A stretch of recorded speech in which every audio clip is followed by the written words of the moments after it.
Zdravím vás, ja Pišta Lakatoš, čo odborník som na celosvetové problematiky, na najvyššej úrovni štýl Greenpeace, vlastne Trimpeace. Som zažil akciu, bol som neviem či kde, v Geraltovciach, neviem, na aute. Auto idem tam, že zoberiem kapra, kúpim doma. Čavo predával kapre, hovorí, tu za 2 kila 5 eur, a keď má kapor 20 kg, to dostávate k nemu akciu aj ďalkové ovládanie, že by ste ho mohli pustiť do potoka alebo do jazierka, vám bude robiť vlnky more. A ďalkové potom môžeš nechať na kosačku, alebo tak. No a ešte želám ti jednu ďalšiu vec. Keď ti bude pecečko dybiť doma, len normálne sadneš go gauča, pindry dáš hore, pindry v preklade nohy, sedíš a keď je veľa dymu nuka, že z pecečka ti ide dym nuka do interiéru, len vypneš svetlo, musíš robiť tmu a dym normálne ostane v šoku, že čo nevedie ísť, tak sa ponáhla za vzduchom vonku, cez okno.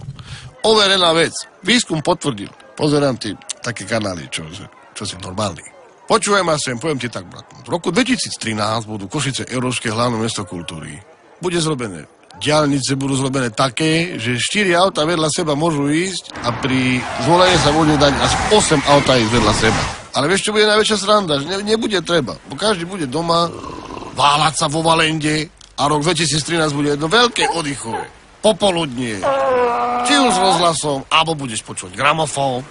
Hocičo. Len sa netreba obávať. Mám taký projekt, keby ti bolo treba med, alebo čo, len mi volaj do budúceho týždňa, do piatku, daj mi rýchlo objednávku, bo jednu včelu mám. Zlaťa sa volá. Originál lieta hore dole, má veľa roboty, jedno vedierko má, do neho dáva to ten nektarinky hore dole.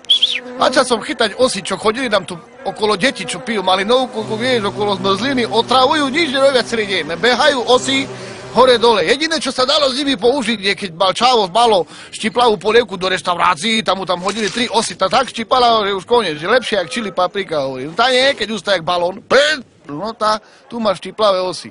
No a taký robím fajný včelí sír z toho, že potom to predávam pri ceste, len kričím včelí sír, ústa im padajú dole. Poľak kúpil, to čo je to včelí sír? On ide halušky z toho robiť, hovorím, čo si, no maný, však to je med na medovníky, čo deťom dávam na Vianoce.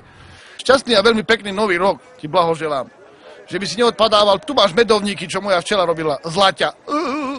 Hop, čip, čibiri, hopa, hop, čip, čibiri, hopa. To ja som nahral. Hop, čip, čibiri, hopa. A minule sa ma pýtal Gáčo, pán Pišta, vy viete povedať nie? A ja hovorím, že áno.